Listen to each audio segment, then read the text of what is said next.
Hello everyone, welcome to my YouTube channel. Happy New Year. गिबियावनो गोदान बोसोरनि बरायनायखौ बावहरग्रोनाय थाबाय। नोंथांमोना दिनै निउ इयारखौ माजों बरायदों माजों बरायाखै आं बेखौ जेबो मिन्थिया। नाथाय आङो दिनै नैबे गोदान बोसोरखौ आङो नैबे फोरबो जिसु ख्रिस्ट'नि बिजाबजोंहाय आङो बरायगोन।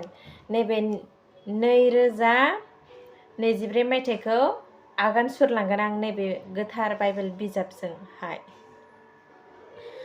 नोंगौ गोबाङा दिनै पिकनिक जाहैदों, गोबाङा दिनै मोसादों, डान्स खालामदों, लोंदों, जादों, बिदिनो शपिं खालामहैदों, सब एभ्रिथिं खालामहैदों। नाथाय फोरबो जिसुखौथ' बावगारदों, फोरबो जिसुनो समखौ होआखैना। ओमफ्रायो आं बेखौ जेबो मिन्थिया नोंथांमोनहा जेरै खालामदों खालामाखै, नाथाय बियो आंनि पार्सनेल मेटार। दिनै नोंथांमोनहाबो नोंथांमोननि पार्सनेल मेटार बियो।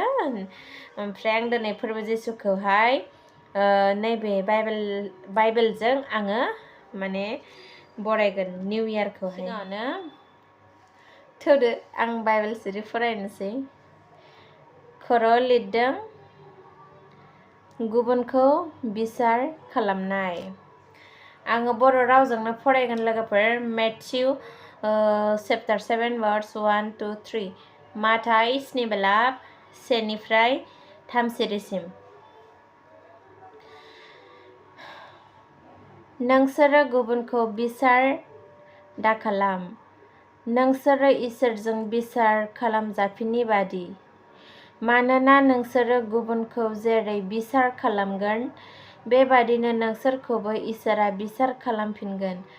आरो नोंसोरो गुबुनखौ जेरै सुगोन, बेबादिनो नोंसोरबो सुजाफिनगोन।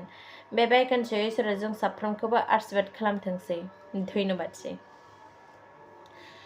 नोंगौ दिनै हेपि निउ इयार। थारैनो दिनै गोदान बोसोर जानानै फैबाय। गोजाम बोसोरा थांबाय।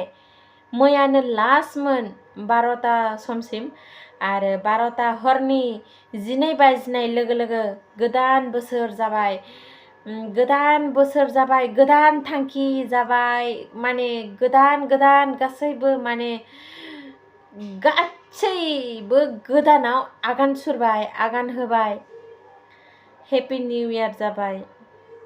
बे हेपि निउ इयाराव गोबां सुबुंहानो प्लानिं थायो, मोजां प्लानिं, गोदान प्लानिं। फरायनाय, बिजनेसमेन, साख्रिआवला, स्टुडेन्ट लाइफ, सब गासैहाबो गोदान मिजिं, गोदान थांखि लायो आरो थायो। बे गासैबो नैबे 2023 मायथाइनिफ्राय सुरु होलांसिगोन।